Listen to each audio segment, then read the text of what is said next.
Hello అండి, నేను మీకు ఈరోజు చేపల పులుసు చేసి చూపించబోతున్నానండి. ఇంకా ఏంటంటే దాని క్లీనింగ్ ప్రాసెస్ కూడా మీకు చేసి చూపిస్తున్నాను. దానికోసం పెద్ద లెమన్ సైజ్ అంత చింతపండు నానబెట్టుకోవాలండి ఫస్ట్. ఇప్పుడు మీరు ఫిష్ క్లీనింగ్ ప్రొసీజర్ చూడండి. ఇవి ఆల్రెడీ కట్ చేయించిన పీసెసేనండి మార్కెట్లో.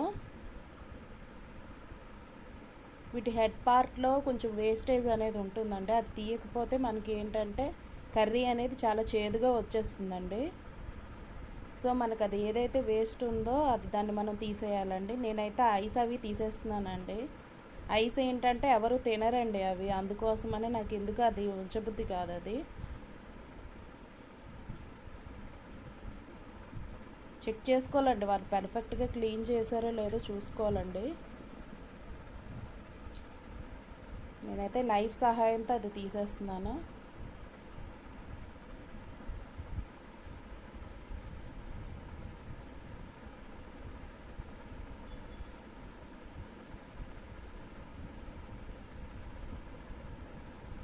ఒకటే హెడ్ అండి, అది ఒకటే చేప కాబట్టి హెడ్ ఒకటి క్లీన్ చేస్తే సరిపోతుందండి. ఇంకా పీసెస్లో కూడా ఇంకేమన్నా వేస్ట్ ఏమైనా ఉందేమో చూస్తున్నానండి. ఒకసారి నార్మల్ వాటర్తో ఒకసారి కడిగేస్తున్నాను.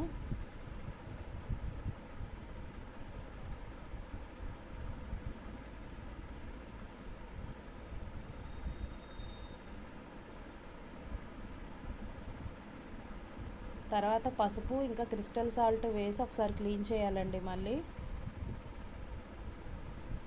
మనం స్మూత్గా చేత్తో అంటూనే దాన్ని క్లీన్ చేయాల్సి ఉంటుంది.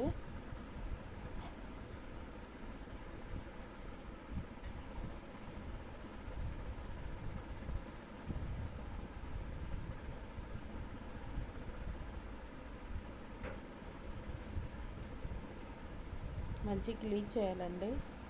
క్రిస్టల్ సాల్ట్ వల్ల ఏంటంటే అందులో ఉండే గమ్మీ నేచర్ అంతా పోతుందండి. పసుపు ఏంటంటే బ్యాడ్ స్మెల్ రిమూవ్ చేస్తుంది. నెక్స్ట్ బ్యాక్టీరియా కూడా ఏమైనా ఉంటే పోతుందండి. యాంటీ బ్యాక్టీరియల్ ప్రాపర్టీస్ ఉంటాయి కదా పసుపుకి.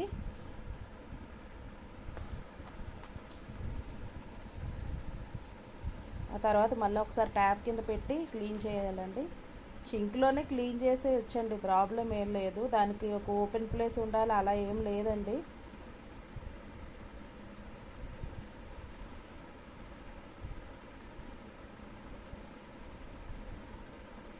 అవన్నీ ఒక బౌల్లోకి తీసేసుకోవాలండి క్లీనింగ్ అయిపోయిన తర్వాత.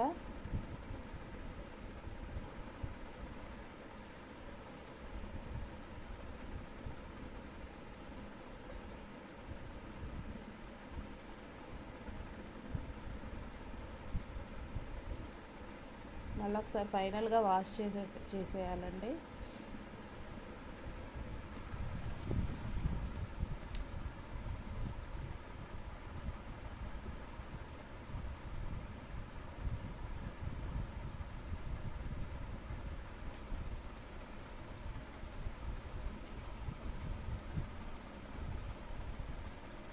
ఇప్పుడు ఫిష్ పులుసుకి ఏం కావాలి, ఫ్రైకా ఏం కావాలి సపరేట్ చేసి పెట్టుకున్నానండి. నేనైతే హెడ్ పార్ట్, టెయిల్, ఈ సైడ్స్ ఉంటాయి కదండి, ఫిష్ పొట్ట భాగం అదంతా పులుసులో వేస్తున్నానండి.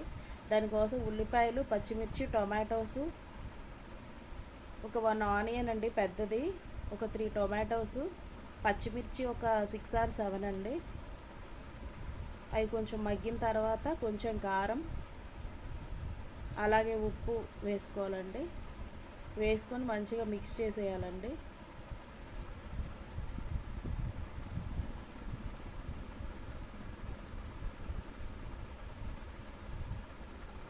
మంచిగా మిక్స్ చేసి లిడ్ క్లోజ్ చేసేయాలి. తర్వాత అవన్నీ మగ్గిపోయిన తర్వాత ఫిష్ పీసెస్ ఏవైతే మనం తీసామో అవి వేయాలండి. వాటిలోనే మనం ముందు నానబెట్టుకున్న చింతపండు జ్యూస్ అనేది వేసుకోవాలండి. ఫైనల్గా ఫిష్ పులుసు మరుగుతూ రెడీ అయిందండి. చూడండి ఎంత కలర్ఫుల్గా ఉందో. ఎలాంటి ఆర్టిఫిషియల్ ఫ్లేవర్స్ ఉండవండి. నేనైతే వెయ్యను ఫిష్లో. మసాలా పౌడర్స్ అవేమి వేయనండి నేను.